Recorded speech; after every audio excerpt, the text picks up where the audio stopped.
I am sneaking in to the craft room to play a little bit.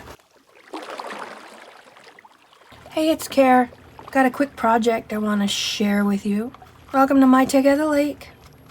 Always good to have you. If you're new here, welcome. If you're not new here, welcome back. Because these things take so much time to do and to dry, I do them in between projects. So I'm cleaning off my kitchen table, putting away all my glue book images that I've recently organized. What I have here is a project I'll introduce to you at a later date, but I'm putting the cover on it. I did the front. I'm going to do the back now, but it's not going to be a terribly detailed tutorial. It's always nice to see how things come together.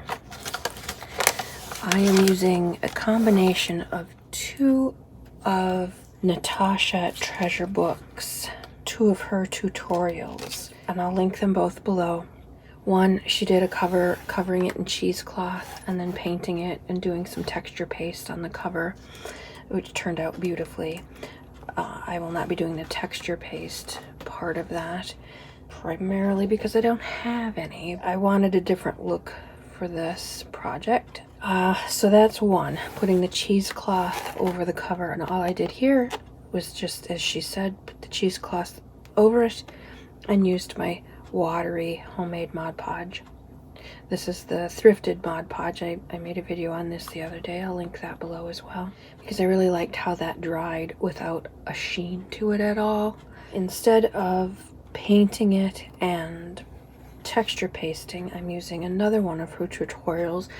She just put out not too terribly long ago about all the different kinds of cool things you can do with Mod Podge and napkin. And so this I put on days and days ago, so it's good and dry. And I've been toying, should I paint it, alcohol spray it? I wasn't sure.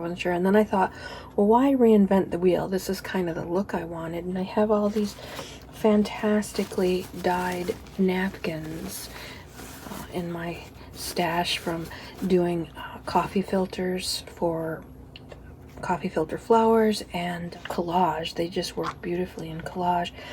And these are all my cleanup paper towel. I just really liked it, and I thought, if this is the look I'm going for, why try to replicate it? Why not just use what I have here? So that's what I am doing.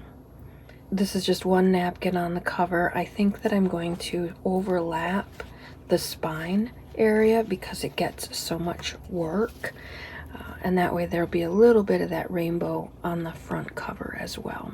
I'm going to start at this end and work my way this way. Now you can see here on the cover on the front, I did not get it perfect, and I didn't want it perfect. I wanted some of that napkin texture over that cheesecloth texture, and so if it wrinkled, all the better. I had also cut out some strips. I was worried about this perforation line showing up, and on the front cover it just disappeared. So I'm hoping that the same holds true here. If not, I have these I can decoupage over it. Decoupage. We're doing a book, so it's decoupage versus collage, which is on paper. By the way, if you're interested in more junk journal jargon, I've created something called Junk Journal University, Jujo U. Junk Journal University, Jujo U. It's specifically for newbies. Have Adhesive Academy, all things sticky, Scissor School, all things sharp, junk journal jargon, all things confusing, on a My Take at the Lake Patreon page. So if you're interested in more in-depth sort of classes versus the stuff I normally do, you can find it at Patreon. Go check out our page, and it's growing all the time.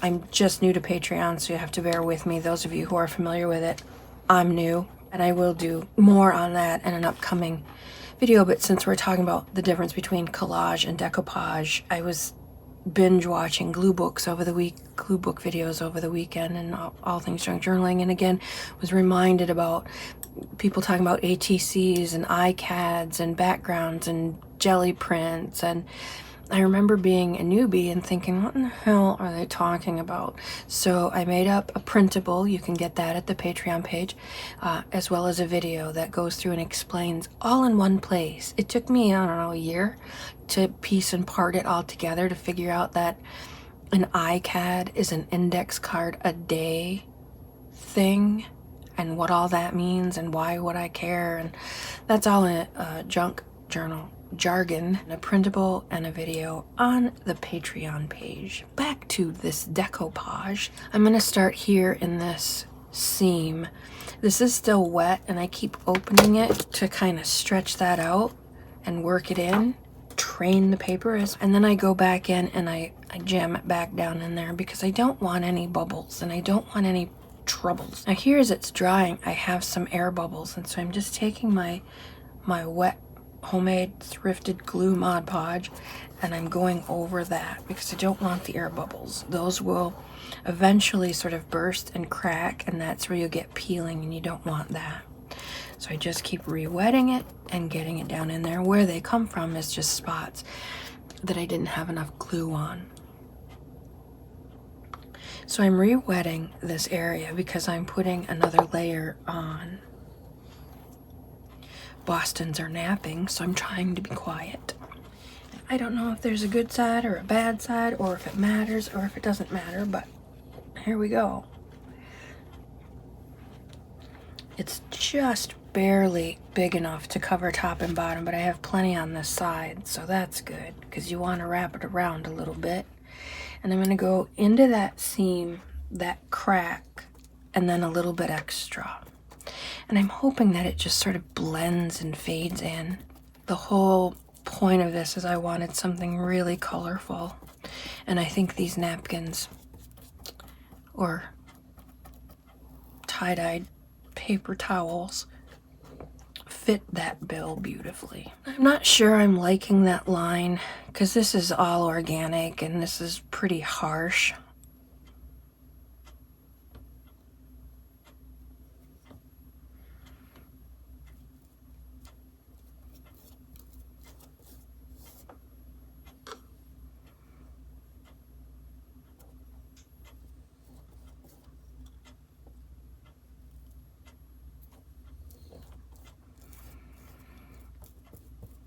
You hear my girl snoring under the table.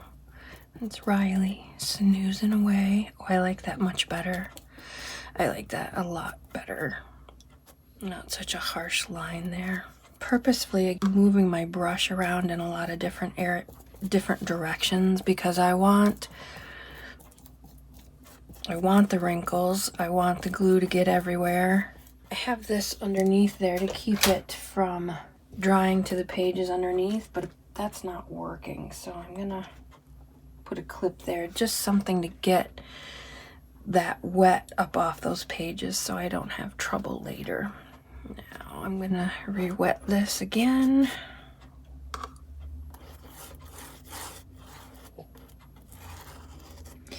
And this is I was gonna say the spine is cracked, but it's not. It's just where I've gathered the cheesecloth down in there. It looks like it's cracked, but it is not, thankfully.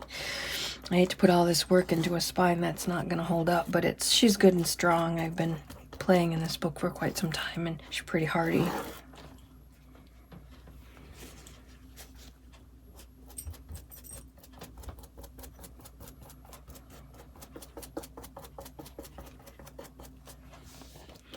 I love coming in this room when it's clean like this, and for the moment it is clean because I've trashed my kitchen, and just locking out the world. Like nothing else matters right now except this project and this moment. It's very meditative, totally in the moment, not worrying about what's out there, not worrying about appointments that are coming up. This is all that I'm doing. And boy, oh boy, that's good for you, I think, to let go for a while and just play, just create, enjoy, play hooky from reality for a little bit. 20 minutes isn't going to kill anybody. Whatever it is can wait. And I think that's part of the ongoing question of, my mom asked me the other day, why do I suppose this is such a thing for so many people? And I really do believe, especially when we watch our favorites, when we tune in and we watch videos of our favorite people, and I've read comments where, oh, I discovered your channel and I've been binge watching ever since. I love everything you put out. And once we've binge watched and we've exhausted all that our favorite creators have made to date, then we watch our favorites over again. I hope that YouTube creators get credit for multiple viewings, because there are some videos I'll bet I've watched 30, 40 times, and that's not an exaggeration. I just put it on and it's comforting somehow. I've been trying to figure out why, and I think it's because for that few minutes or half hour or whatever it is, everything's fine. Everything's fine. And everything really is. I mean, everything's fine. And I've mentioned this before. It really reminds me of a simpler time when I was a kid at my grandma's house, either crafting with grandma or crafting by myself on the living room floor while she did her ironing or whatever grandmas do. Safe and warm and quiet and predictable and comfortable. I think all of those things come into play when we do this kind of project or hobby or art or whatever you call it. And it is all of those things. This is a project I've been working on.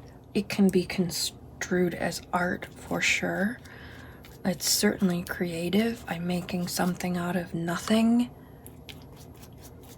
And that's always a beautiful feeling. I'm working from where it was and out. Natasha, when she put hers down, she worked out from the center, but for me, it seems to work better going from right to left. Once I get this part down where I want it, and then working out. And some of those wrinkles, when they pop up, I'm putting some pressure on because I want them to lay down. I don't want them popping up. I don't mind the wrinkles. I don't want the air bubbles. Big difference. So what am I using here? I'm using some thrifted glue and some leftover glue where I made homemade Mod Podge. I'm using some used paper towel that I used to clean up my mess when I dyed some coffee filters, and an old discarded book from my library. All things that would have found their way into the landfill. Now going to be, I'm hoping, a favorite art project. So far, so good. Except when she's all done, I will have her debut. I will introduce you. She has a brother that I will introduce to you at the same time. Very exciting stuff.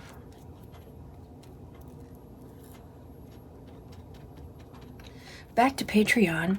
I've mentioned in videos before that for years and years, I think I started in '95 teaching community ed, and I've taught all kinds of things: watercolor, pen and ink, public speaking, the art of presentation, marketing, self-publishing, creative writing, journaling for all seasons and all reasons,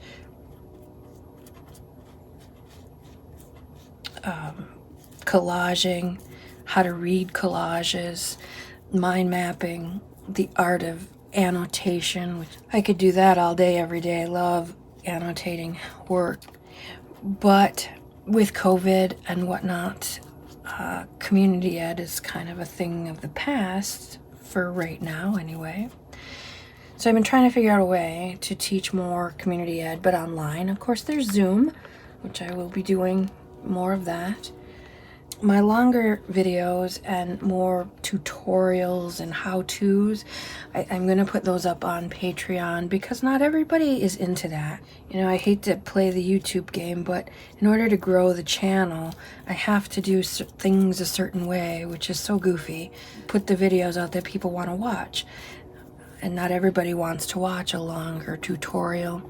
I'd also like to do some live things on Patreon, you know, question and answer, because I really missed that when I'm watching my own favorite people on YouTube. I have a question, but I want it right now. So I want to try the Patreon thing out and see if we can get a community ed type of thing going. Let me know in the comments below what your thoughts on that are. Would you be interested in doing some live sessions, small groups, not too terribly large, do a presentation, a tutorial, or something or other, and then have live Q&A to go with it in real time, not just later. Let me know what your thoughts on that are. So I'm creasing that, training that paper in there. I've put a clip here so that it kind of holds this cover up off these pages. If you're not happy with the wrinkles going in a certain way, well then move them. While they're still wet, you can move them because you're gonna have to live with it. Once they're dry, you're gonna have to live with it. Of course, this is the back, so it really doesn't make that much of a difference. I really like that a lot better. I still get a little bit of the yellow on the front, but it's not such a harsh line of demarcation. So that's it for now. I'm gonna let this dry and go back to my sorting. I have company coming at 1 o'clock, so I have to remove all this stuff from the kitchen table, which is good. It gives me a reason to stop churning and put it all away. So take some time today and go play hooky. Have some fun. Play in your room. Play with your toys. Love up your beastlies. Mate gedale. Out for now.